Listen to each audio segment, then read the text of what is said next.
kainamu ana te tohu raumati.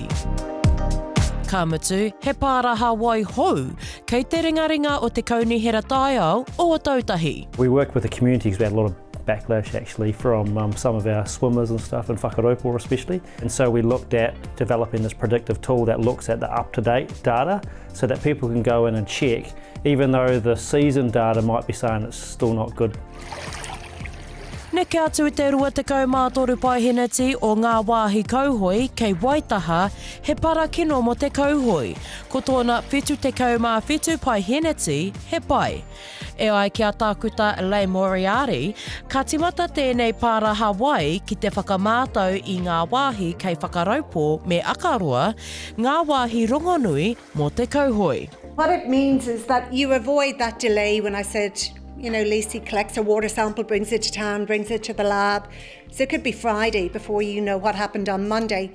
This will allow you to log in, check on your phone before you leave the house and go, oh, great. Every hour it updates and tells you what's your likely water quality. And it's again that risk, giving you that opportunity to assess the risk, but it's sharing the best possible information we have. Ko ngā wāhi, pēnei ia motu kaua tīrahi, he wāhi pai tēnei mo te kauhoe. Heoi anō, mena ka huri rauna koutou I te kokona ki te whanga o rāpaki, he wāhi parakino, ngā runga I te paru me te wai paroro. He wāhi mātaetai anō hoki te whanga o rāpaki. E ai kia Craig Pauling, kouru mai te mana whenua ki te mahi ngātahi me tēnei paraha wai. This is an issue that's been massive for iwi and hapu all throughout Aotearoa for a long, long time. Obviously they understand the systems as well. I mean, that there's no short-term fix. Always share the report and the grades with Runaka beforehand, and as I say, we do water sites for a mihinga kai, and that's shared just with the relevant Runaka to inform them.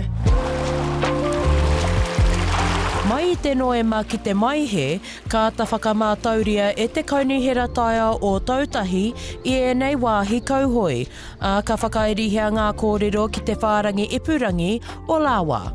I think it's a really great tool because it helps people understand the levels at a more time-bound way rather than predicting it on like last season's results or 2 seasons ago. I think it's going to be real helpful for people to go in, have a look, what's the latest result saying, is it safe for me to swim?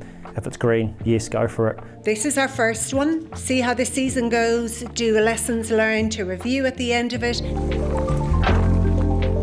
Mā tēnei pāraha wai, kia tere te whakamōhio ki ngā whānau I ngā wāhi pai ki te kauhoe, hei tēnei raumati. Shakayla Andrews-Alapaki, Tahu News.